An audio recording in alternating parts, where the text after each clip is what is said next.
Bonjour à tous et bienvenue sur Séries et Jeux vidéo. J'ai visionné la saison 3 de The Crown et j'ai vécu des très bons comme des mauvais moments pour cette dizaine d'années qui sont retracées via les yeux de la reine Elisabeth II.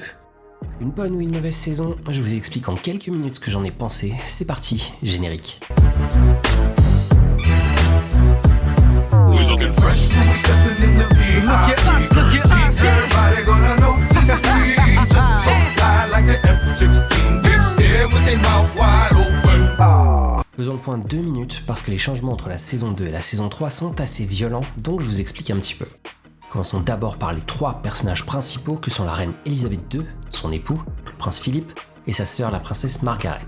Oubliez Claire Foy, Matt Smith et Vanessa Kirby parce que la période de temps qui a été choisie a obligé la production à revoir complètement le casting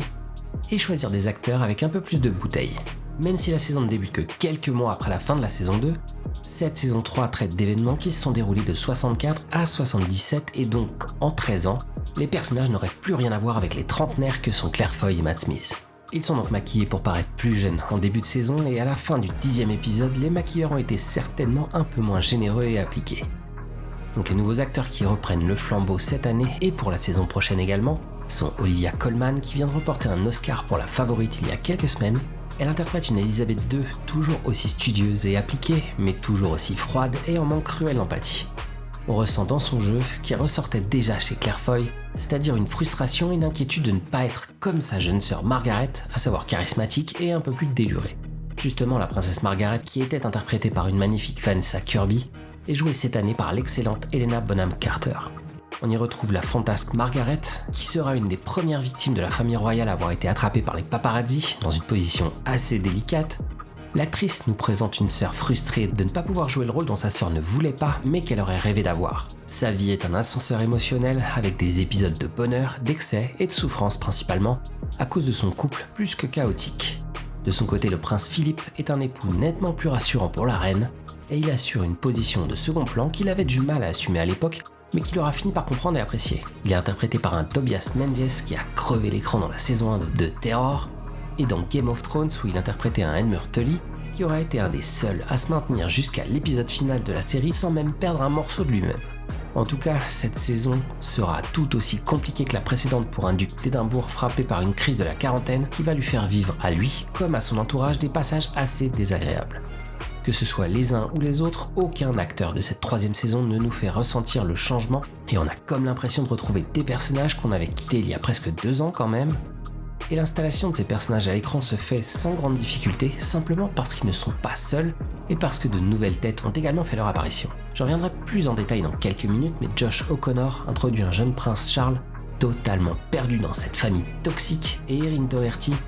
joue une princesse Anne qui ressemble à une extraterrestre rock'n'roll perdue dans les couloirs tristes et silencieux de Buckingham. D'autres personnages prendront plus d'importance un peu plus tard, et même si on peut déplorer que Diana Spencer n'ait pas été au moins introduite dans le dernier épisode, on découvre quand même une Camilla interprétée par Emerald Fennell qui commençait déjà à mettre le bordel dans ce monde tranquille et sans vagues. Depuis 2 saisons déjà, la série produite et diffusée par Netflix est acclamée pour des qualités qui la placent dans le top des séries de la plateforme et pas seulement au Royaume-Uni. Que ce soit une direction impeccable, un jeu d'acteurs précis, une production de haut niveau, mais aussi une division en épisodes réalisés avec le plus grand talent, un peu plus que pour les 2 saisons précédentes, chaque épisode possède sa propre identité et son propre message, un peu comme si cette saison était construite comme une série d'anthologie,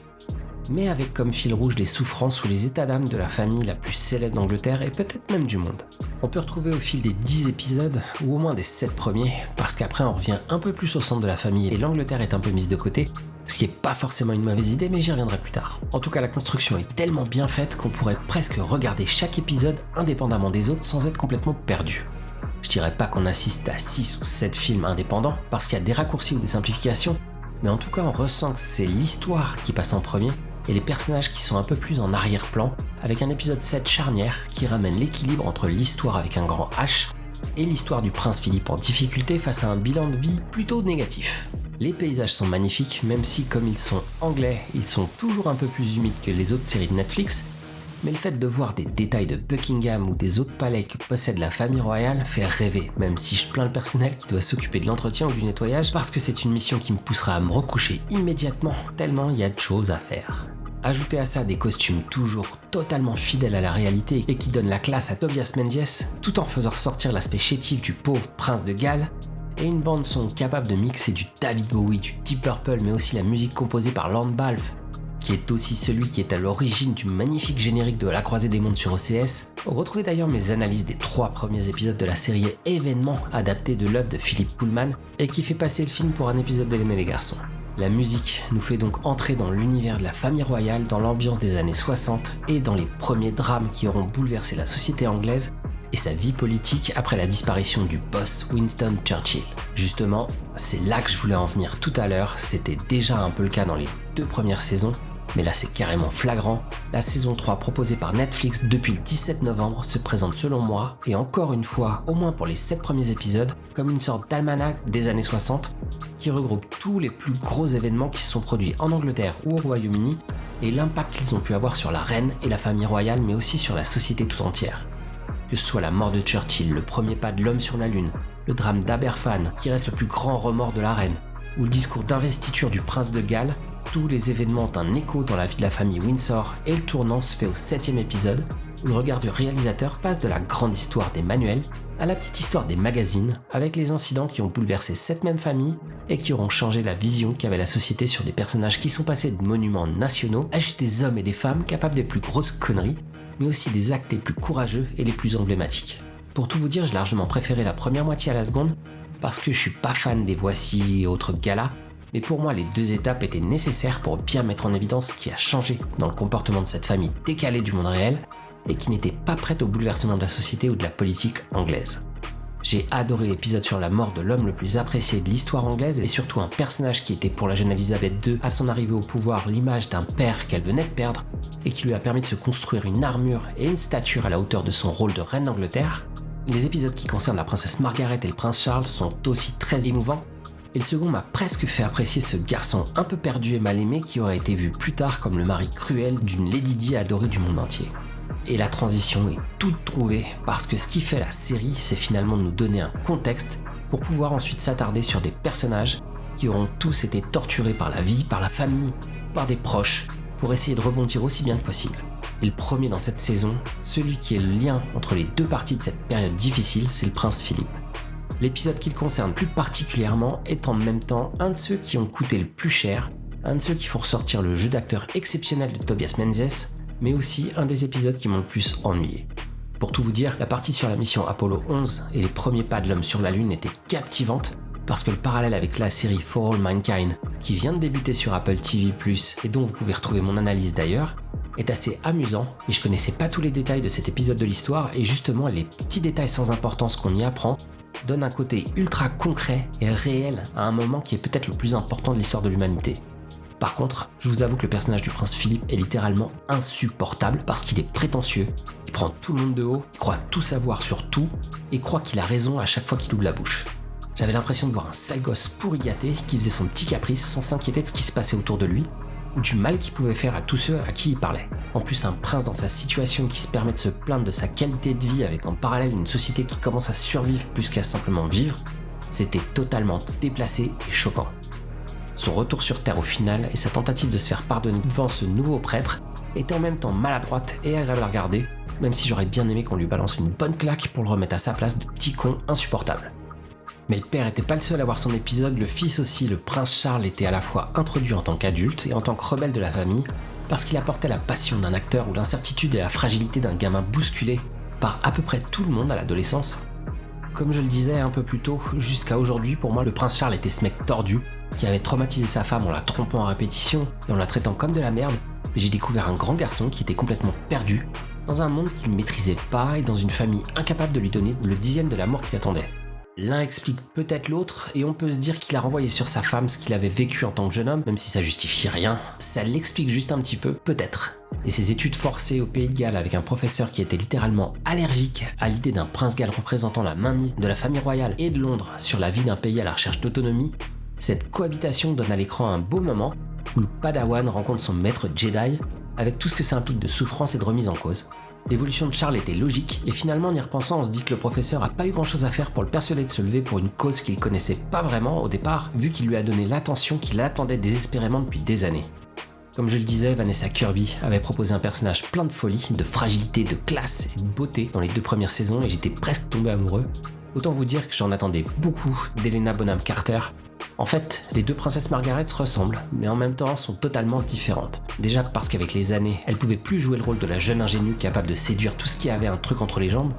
mais aussi parce que son mariage avec Tony Snowden est devenu littéralement toxique pour les 2 personnages, et que l'actrice devait rendre à l'écran la chute de cette femme insouciante transformée en femme trompée et aigrie, incapable de sourire et noyée dans l'alcool à longueur de journée. Elle n'a pas qu'un seul épisode, mais 2, où elle passe du sauveur de l'État anglais, en séduisant le président Johnson par sa fraîcheur et son côté naturel, à la première attrapée par les paparazzis dans les années 70, quand elle entretenait avec un jardinier une aventure juste pour se venger d'un époux capable de 1000 fois pire depuis des années, mais bon. Déjà, elle était assez bête pour se faire prendre, et en plus, c'était une femme au tout début des années 70 dans une société incapable de trouver des excuses à une femme infidèle, même si le comte Snowden avait déjà un joli palmarès derrière lui depuis leur mariage en 1960. Je voulais finir en ce qui concerne les personnages avec ma préférée et celle qui est simplement la plus décalée de l'image de la famille Windsor. La princesse Anne est charismatique, rebelle, froide, autoritaire, mais elle est tellement rock'n'roll et badass que j'ai adoré le peu de passages où on peut la voir à l'écran. La voir chanter du David Bowie, la voir balancer à ses parents et ses grands-parents réunis, sa relation avec Parker Bowles était purement sexuelle et ludique, c'est un vrai kiff, surtout quand on voit la réaction des 2 femmes qui savent même pas quoi dire tellement elles s'y attendaient pas. Anne a quasiment rien de sa mère et a pris les meilleurs côtés de son père pour devenir peut-être ce qu'aurait toujours rêvé d'être le prince Philippe qui aura toujours été trop occupé à s'apitoyer sur ses petits problèmes et perdre de vue comment il aurait pu en profiter. D'accord, il en a profité au début de son mariage, mais c'était finalement encore des petits caprices de petits garçons alors qu'il aurait pu avoir une vie de rêve sans les emmerdes que pouvait avoir la sage et appliquée Elisabeth. Bref, Anne est classe, elle est sexy sans vraiment être splendide, à la fois autoritaire et froide mais toujours drôle et détachée. En fait, l'opposé absolu de toute la famille Windsor.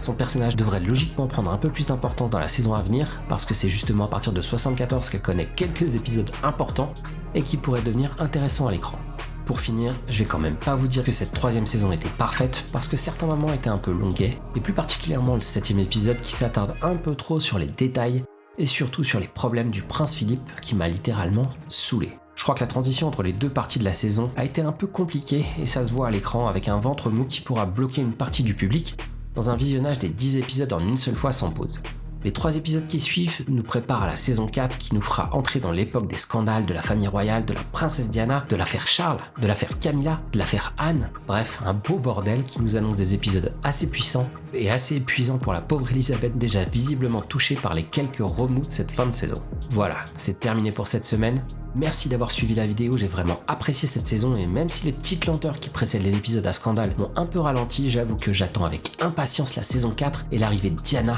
qui a déjà été castée, dont quelques photos sont disponibles depuis quelques semaines. J'espère que vous aurez aimé cette analyse et je vous demanderai, en plus de me lâcher un petit pouce en l'air, de partager autour de vous mon travail sur tous les réseaux sociaux pour qu'on soit un peu plus nombreux la prochaine fois grâce à vous. Si vous voulez être averti de la prochaine vidéo, abonnez-vous et cliquez surtout sur la cloche. Je poste régulièrement les news du site sur Twitter et vous pouvez vous abonner pour être à jour de l'actualité.